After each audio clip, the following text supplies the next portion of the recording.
He wasn't looking for love. He was looking for peace. And in umber plains scorched by the sun, where justice was faster than the wind and love was rarely kind, peace was a rare luxury. The only thing he had to offer was a cow too old to milk and 2 chickens he'd raised since hatchlings. Folks in town mocked him for trading such meager wealth for a wife. But what they didn't know, what no one could have imagined, was what that quiet woman would do for him when the night came calling with shadows deeper than the canyons. In the Old West, marriages were often sealed in dust and desperation, not vows and violins. But that night rewrote everything he thought he understood about loyalty, courage, and the hidden fire that burns within someone who has nothing to lose but everything to protect. It wasn't the cow, nor the chickens.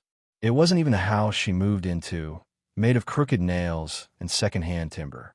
It was what she carried inside, a story older than revenge, a silence more dangerous than a loaded gun. No one spoke of her past, maybe because no one dared to ask.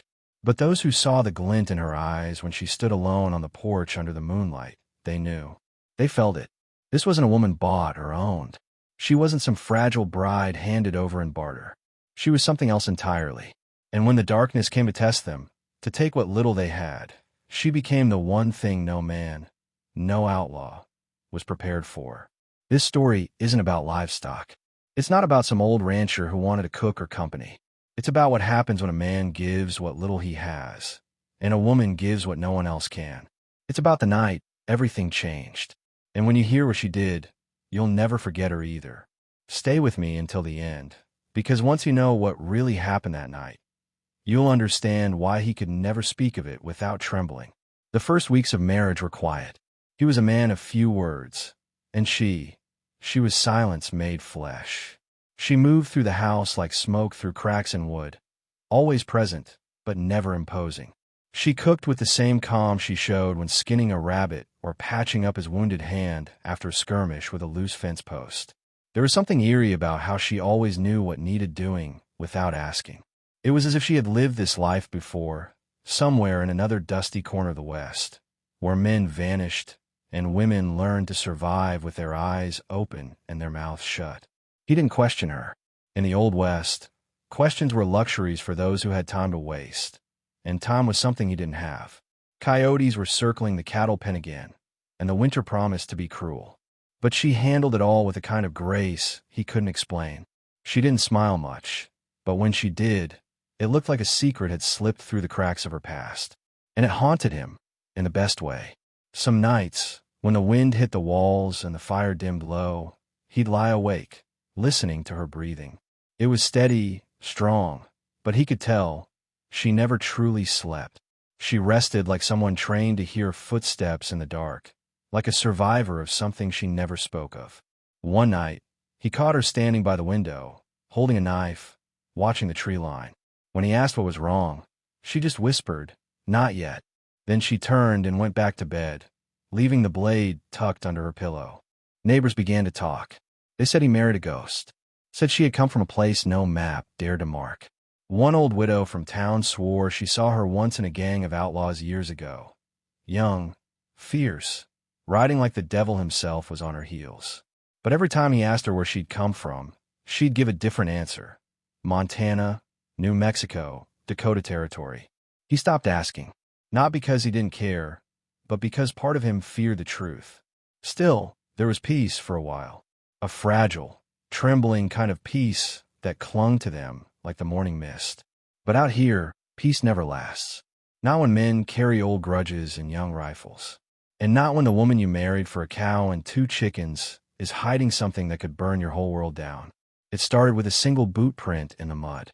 Not his. Not hers. Too deep, too wide, and headed straight for the barn. He found at dawn while checking the livestock. No cattle missing, no broken locks, but that print didn't belong. He showed her. She looked at it for a long time, then wiped it away with her foot.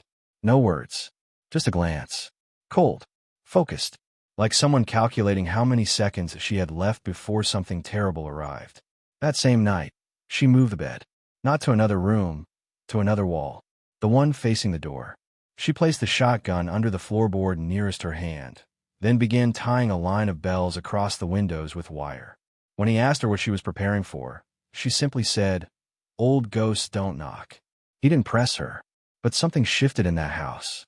The warmth they had built with time and routine turned brittle, fragile, like a silence right before a storm tears through the land. 3 days passed, and then came the rider. He didn't stop at the fence. Rode straight to the porch like he owned it. Tall, with a scar running down his face and eyes like broken glass. He didn't look at the husband. He looked straight at her, and when he smiled, it wasn't friendly. It was a reckoning. She didn't move, just stood there, hands at her sides, eyes steady, like she'd been expecting this exact moment since the day she stepped onto that land. The rider didn't speak much, just one sentence before turning his horse around and vanishing into the dusk. "Tell the widow Black the debt's not forgotten." The name hit the air like thunder. The husband stood frozen. Widow Black. He'd never heard it before. Not from her lips. Not from anyone. But judging by the way her jaw clenched and her eyes darkened, it was a name that carried blood behind it. And he suddenly realized he hadn't just married a mystery. He had married a storm. That night, she didn't cook, didn't speak, just sat on the porch with that same knife in her lap, sharpening it under the moonlight. He watched her from the doorway, torn between fear and awe, because in that moment, she didn't look like his wife. She looked like something older than the desert, something dangerous, something beautiful. And for the first time since they met, he began to wonder if the cow and 2 chickens had been the real bargain, or if he was the one she had saved. He tried to sleep, but his thoughts wandered restlessly like a herd spooked by thunder. Widow Black. The name rang in his mind, heavy with meaning he couldn't grasp. In town, he asked an old trapper if he'd ever heard of her. The man went pale. Said there was a woman once who led a gang across state lines. Robbers, killers, ghosts in leather. Said she vanished after a bloody raid in Silverthorne, leaving behind bodies and fire. "They say she died," the trapper whispered, "but if she didn't, God help the man who stands in her path." He returned home with silence, sitting beside him on the saddle. She was in the barn, tending to the horses like nothing had changed, but he could feel it, the distance, the dread hanging in the rafters. She saw him watching and finally spoke. "They found me," she said. "I knew they would." Then she told him the truth, not all of it, but enough to splinter his soul. She'd once ridden with the Hollow Riders, a band of outlaws so feared they weren't chased. They were preyed against. And she wasn't their hostage. She was their leader. But she left that life, she swore. Left it after they betrayed her, left her bleeding beside a canyon ridge, taking everything she loved. A child, a brother, a life she tried to build. She didn't run because she feared justice. She ran because vengeance turned her heart to ash. He listened, numb, as the woman he thought he knew became someone else. Not less, just deeper, like finding an ocean beneath what you thought was solid ground. He asked her why she married him. Why now? Why a poor rancher with nothing to offer but a dying cow and 2 skinny chickens? She looked at him for a long time, then said, "Because you didn't want to own me. You just wanted peace. And I wanted to see if I could live in a place without blood on the walls." Her voice cracked just once. He didn't press further. Some truths didn't need echoing. He just took her hand in silence and held it until the moon passed. But something was coming. That rider was no messenger. He was a signal, a warning. The Hollow Riders, or what was left of them, were stirring again. And they weren't looking for forgiveness. They were hunting memories, ghosts, betrayal. And this time, they weren't going to leave a canyon behind. They were going to burn everything she had tried to build, starting with the man who offered her peace. The next day, she began preparing like a soldier going back to war. Not with noise, but with precision. She reforged old skills, moving with purpose that frightened him. Not because it was violent, but because it was so natural.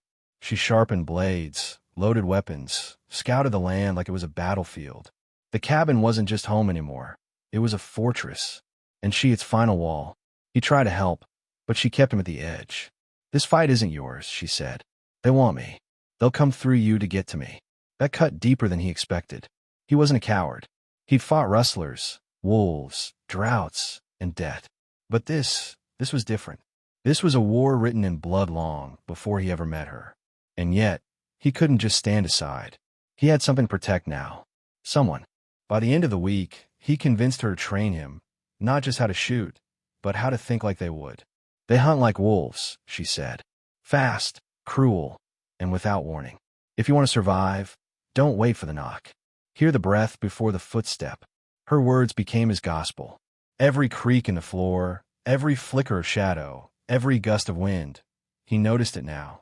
She taught him to live with his back to the wall and his eyes on the horizon. Then came the fire. A barn in the neighboring ranch lit up the night sky like a funeral pyre. The Hollow Riders had returned. No demands, no warning, just destruction. The sheriff wouldn't help. Too scared, too outnumbered. They'll move on, he told them, if you're lucky. But they weren't betting on luck. They were betting on her. They knew she was alive now, and they knew exactly what she'd built in that lonely little homestead beyond the ridge. They wouldn't just come to kill. They'd come to remind her who she once was, to drag her back into the dark, kicking and screaming. And she wasn't going to let them. Not again. Not this time. Not while the man who married her for 2 chickens and an old cow still believed she could be more than a name whispered in fear. The morning of the attack felt wrong. The wind didn't blow. The birds didn't sing. The land itself seemed to be holding its breath. She woke first, eyes already wide open in the dark, and whispered, "Today." No doubt, no hesitation, just certainty. He felt it too, a pressure in the air, like a storm without clouds. Together, they dressed not for labor, but for survival. She wore her old leathers, the ones he had never seen before, the ones with dried blood that didn't wash out. She placed a revolver in his hand and said, "You don't shoot to scare. You shoot to end." It was a line he never thought he'd hear from the woman who once sang to the chickens and cried silently while sewing new curtains. But she was no longer hiding. The mask had dropped. She wasn't running anymore. She was reclaiming something. Not vengeance. Not justice. Something deeper. A final reckoning with the past that refused to stay buried. Just before noon, they came. 3 riders first. Then 5. Then more. Dust rising behind them like smoke from hell's chimney. They didn't shout. They didn't rush. They approached slow, calculated, like a snake waiting to strike. He stood on the porch beside her, shotgun clenched, heart pounding. But she was still, calm, watching, measuring every face as if she were reading their sins like scripture. Their leader dismounted. Same man from before. The scar down his cheek seemed deeper in the light. Black, he said. Not her name. Just that word. As if it still held power.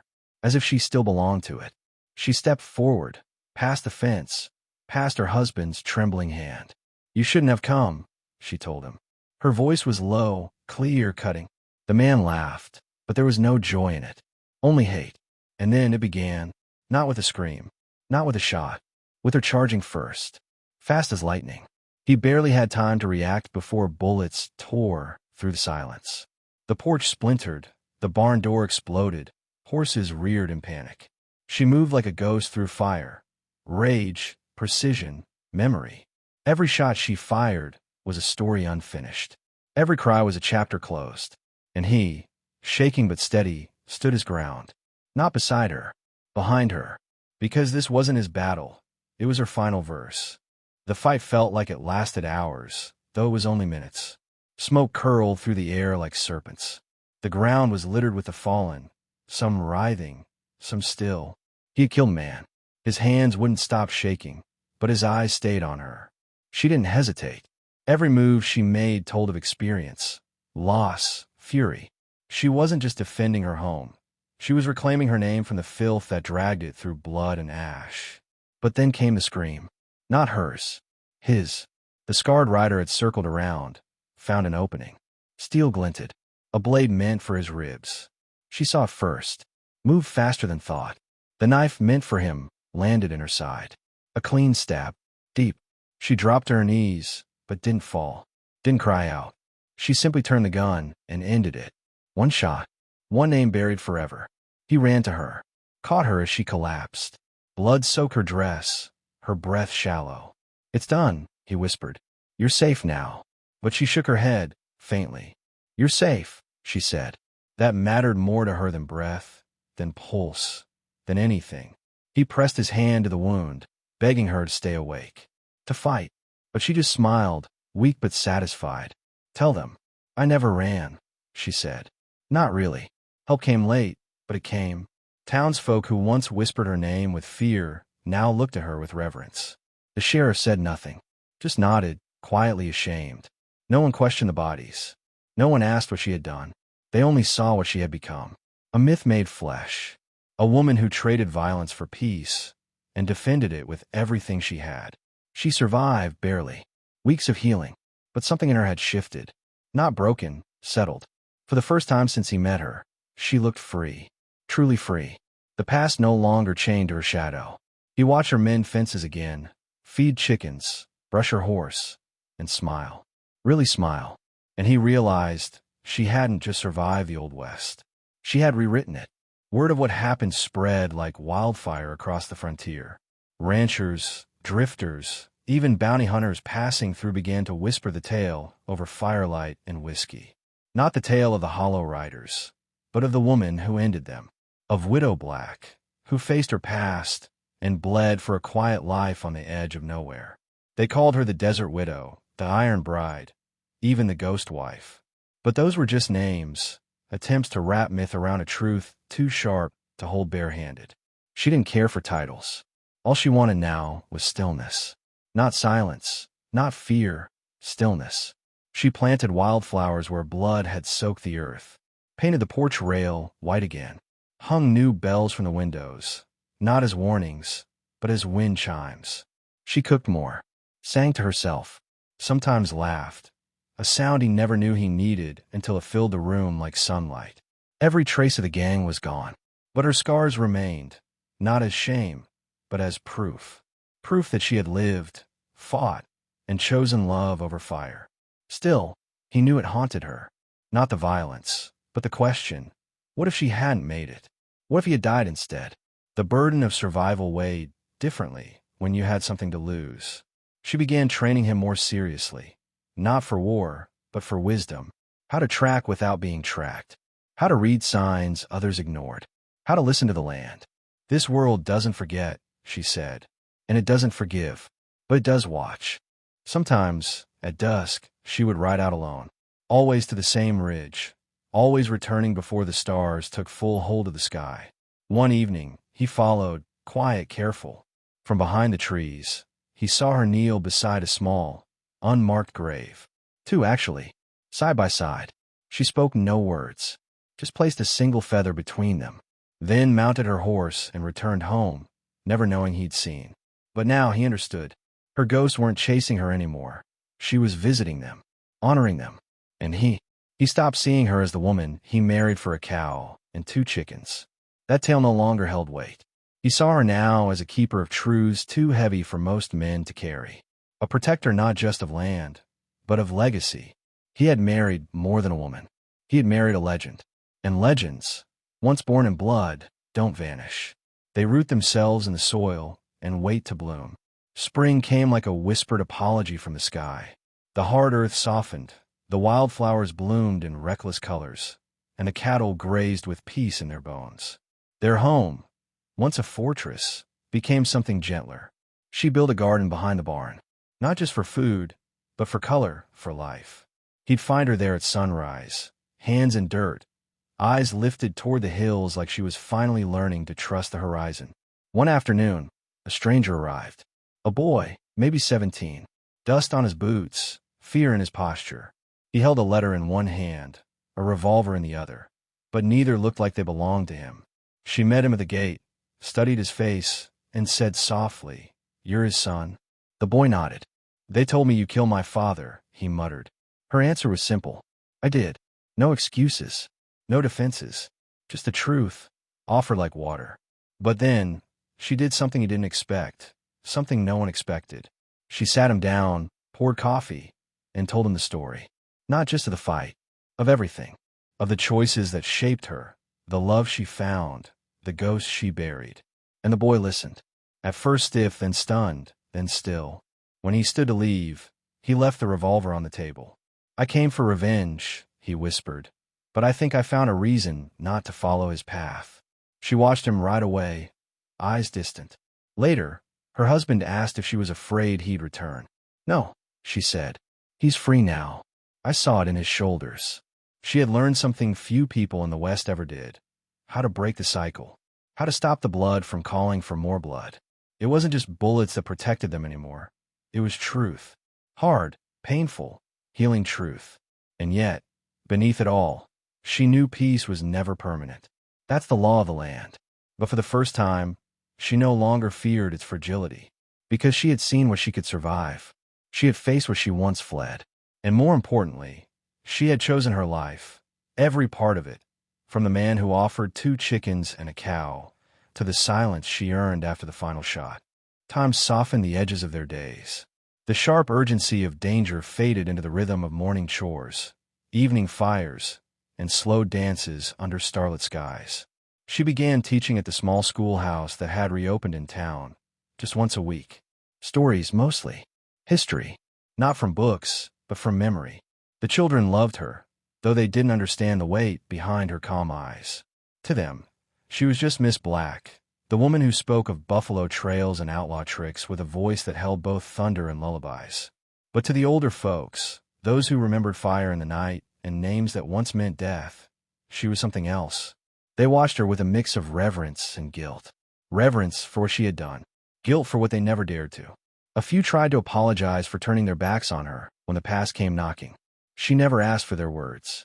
But she listened. And that was enough to change how they saw her. One day, the preacher came. Not to convert, not to condemn, just to talk. He brought her a Bible, worn and well-used. Said it had belonged to a woman he once loved. A woman who also carried scars where no one could see. You remind me of her, he said. She didn't flinch, just thanked him, took the book, and placed it on the mantel without a word. That night, she read one verse out loud, her voice steady. There is a time to kill, and a time to heal. She didn't say more. She didn't need to. And as the months passed, her presence rewrote the town. Fear turned to pride. Whispers turned to songs.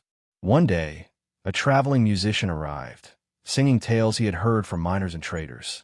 And there it was, the woman who fought the ghosts. A ballad, a legend. She listened once, then never again.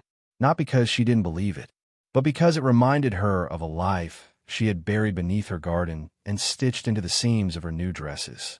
Her husband sometimes caught her staring out the window at dusk, eyes tracking something far off.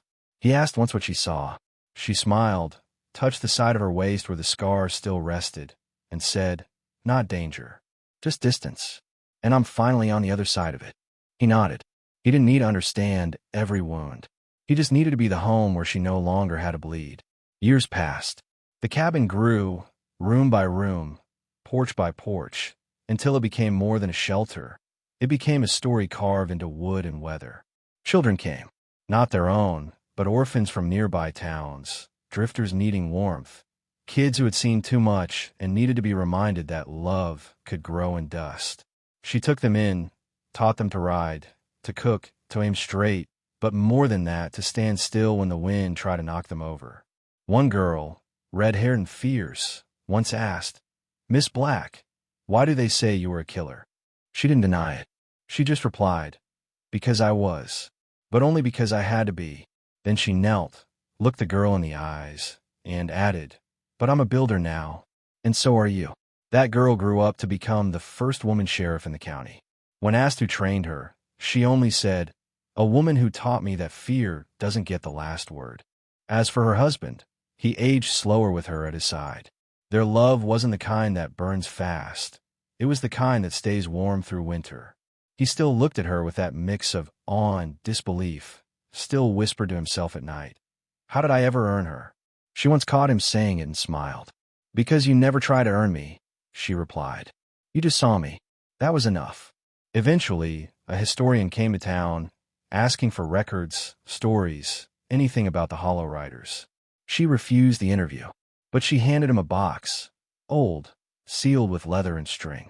Inside were notes, maps, a single ring, and a photograph of a woman in black, holding a rifle beside a man with dust in his beard and love in his eyes. "Write what you want," she told him, "but make sure they know, this isn't a story about outlaws. It's a story about becoming something more." And when the time came, when her hands grew tired and her hair, turned silver. She sat on that same porch where it all began. Chickens still clucked in the yard. A new cow grazed beyond the fence. She leaned her head on his shoulder and whispered, "Funny, isn't it?" He asked what. "That a cow and 2 chickens brought me home." And he laughed because in the end, that's exactly what they did. Some stories in the Old West were written with bullets and dust. But hers was carved into silence, choice, and the fierce tenderness of someone who had every reason to destroy and yet chose to build. What began as a trade, 1 cow, 2 chickens, became a testament to what cannot be measured in value. Not love, not redemption, not the courage it takes to forgive yourself after surviving what should have broken you. Her journey reminds us that legends are not born from power, but from resilience. That behind every quiet soul may lie a tempest of loss, strength, and truth. She didn't seek glory. She didn't chase justice. She simply refused to let her past define her future. And in doing so, she became something rare, a protector who wasn't driven by revenge, but by the sacred desire for peace. When we strip away the noise, the myths, the fires left behind, we find the real lesson buried beneath her boots. Sometimes, the fiercest warriors are the ones who choose to stay, to plant gardens, to teach, to protect not by force, but by presence. She faced her demons not with armor, but with vulnerability, and that, more than any weapon, made her invincible. And so, when the West remembers her, it doesn't speak only of what she did that night. It speaks of what she became in every night after. A wife, a guardian, a healer, a reminder that no past is too dark to walk away from, and no future too fragile to fight for.